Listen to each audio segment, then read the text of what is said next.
Hey, what's up? Welcome back. In this episode, you're going to learn how to accept a one-time payment using a custom form with the payment element.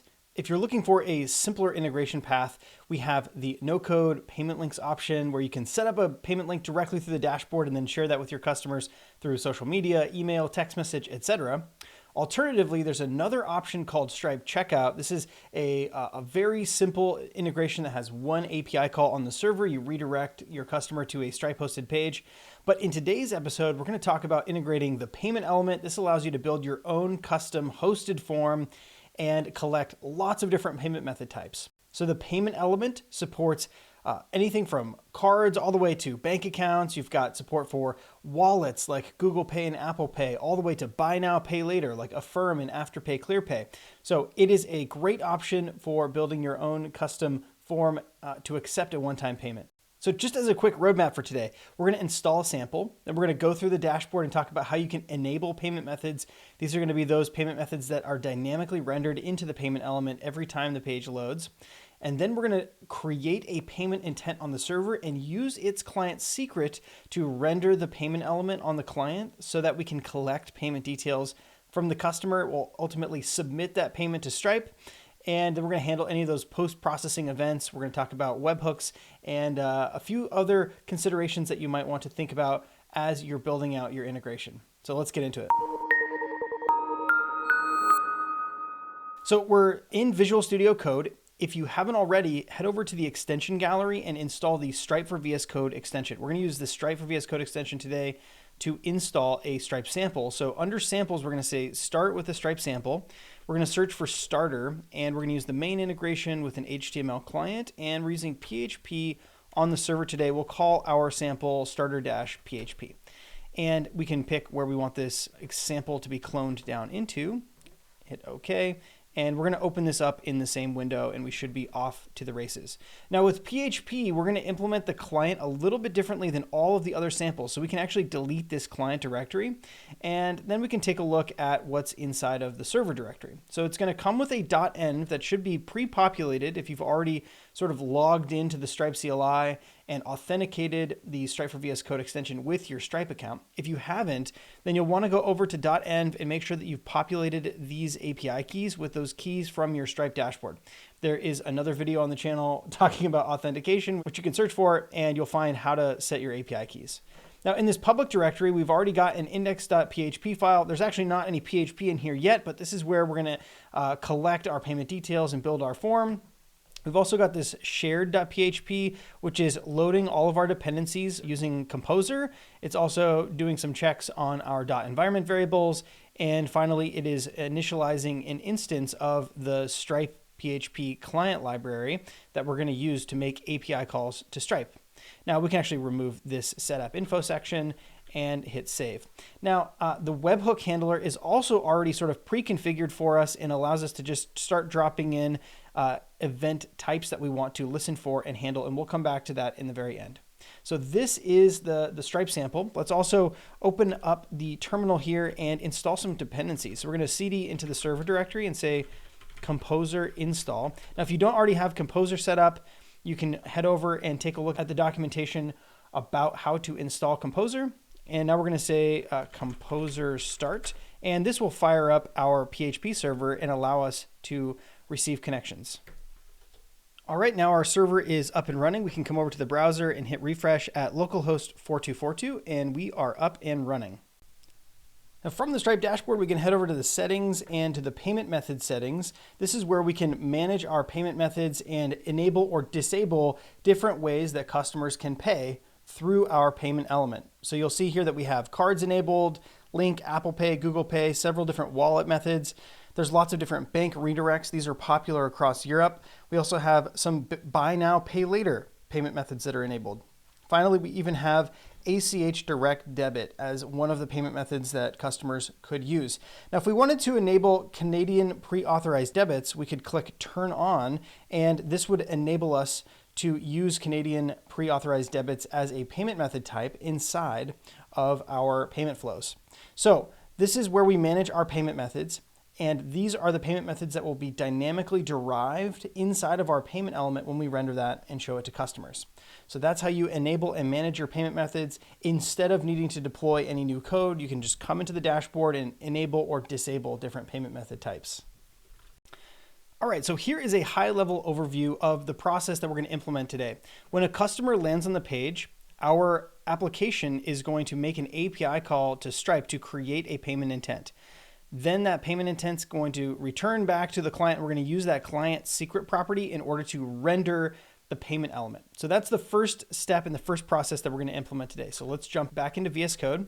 All right, so inside of our index.php file here, we're going to open up some PHP script, and we're going to say that we want to require the shared PHP thing that's going to initialize and set up our dependencies from Composer and also that Stripe client.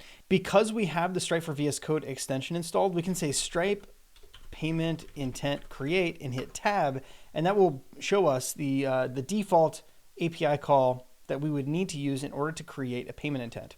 Now the amount here, we're going to just hard code $10.99. This is an integer value in the smallest denomination for a given currency. Right now the currency is set to USD. We could also make this euros if we wanted.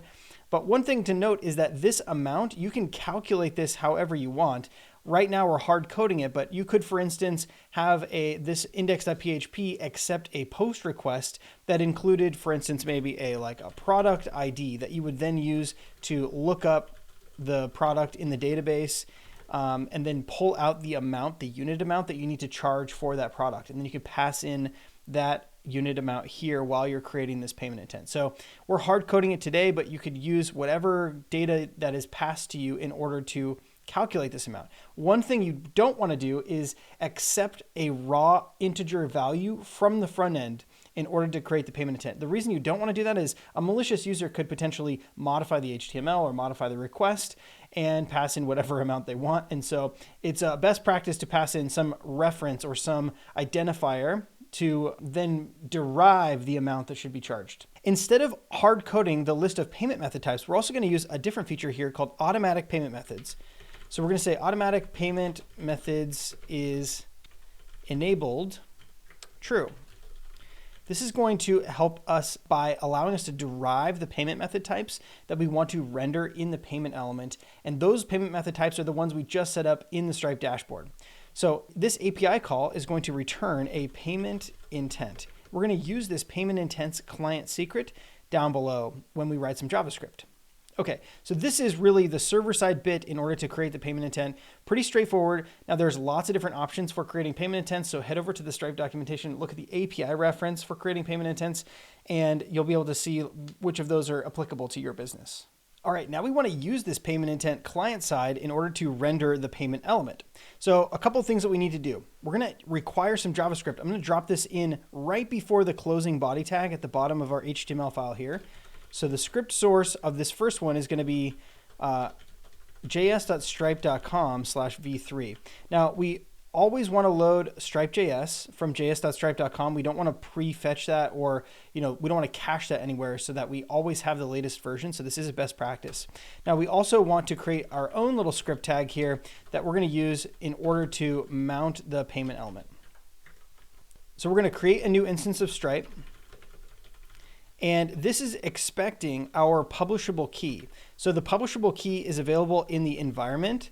So we're going to pass in this Stripe.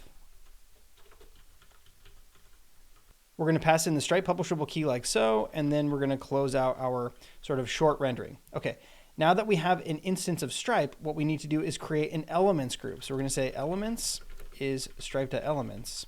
Now in the past, we just called elements and we didn't have any arguments we passed in. But now with the payment element, we actually want to pass in the client secret for the payment intent that we just created. So this is going to be payment intent client secret. Now this payment intent client secret comes from this payment intent that was just created with the API server side before this front end was rendered. Now we're going to use the elements group to create a new element called the payment element. We're going to say elements.create payment, and that will be an element that we can mount into a form. So in order to mount this payment element, we need to have some HTML set up. So let's come up here. We're going to say this is called accept a payment. And we need a form.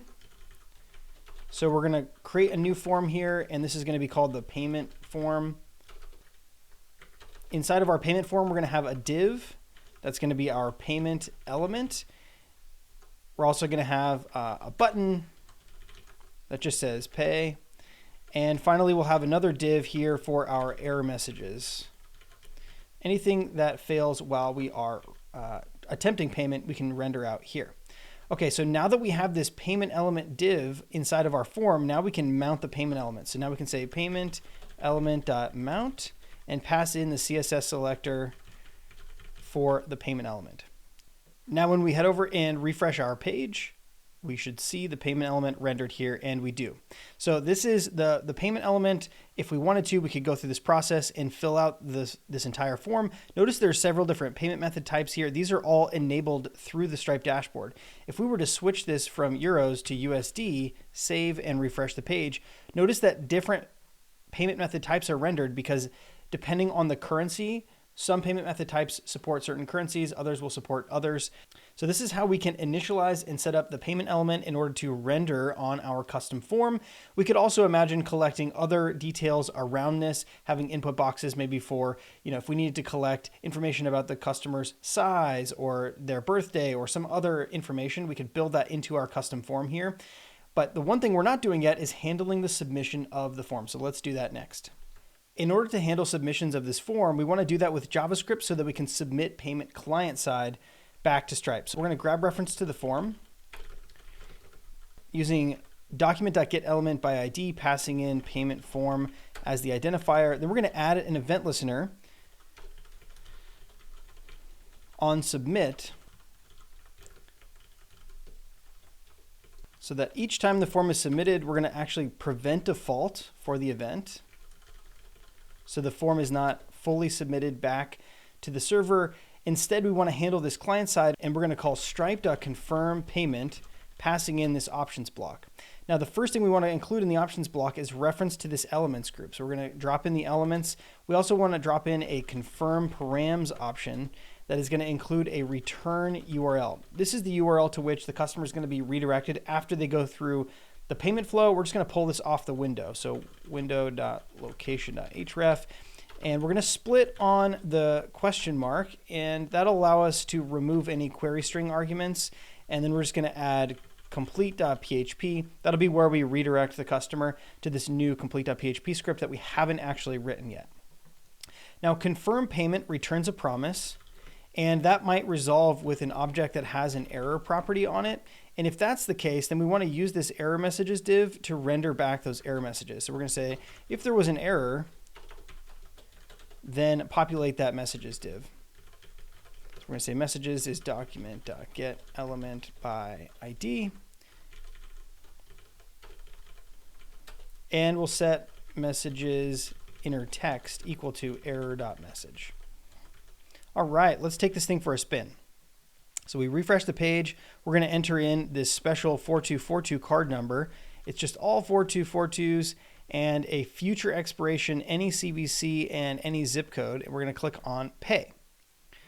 Now that is going to, again, submit the payment client side. All the payment details are going client side to Stripe. Then we're redirected to this complete.php file. Notice that there is a query string parameter that includes the ID of the payment intent.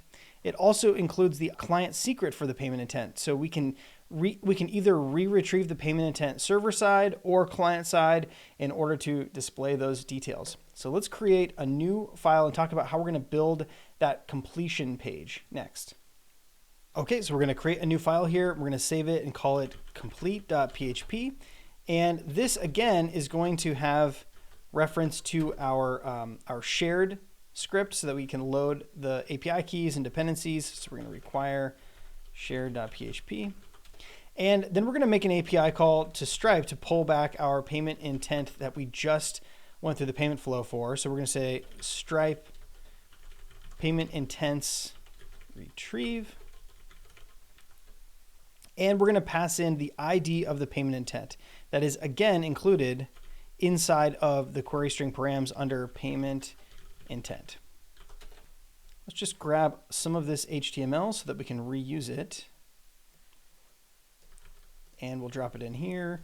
This will allow us to have just a little bit of style already. Okay, we'll call this page complete.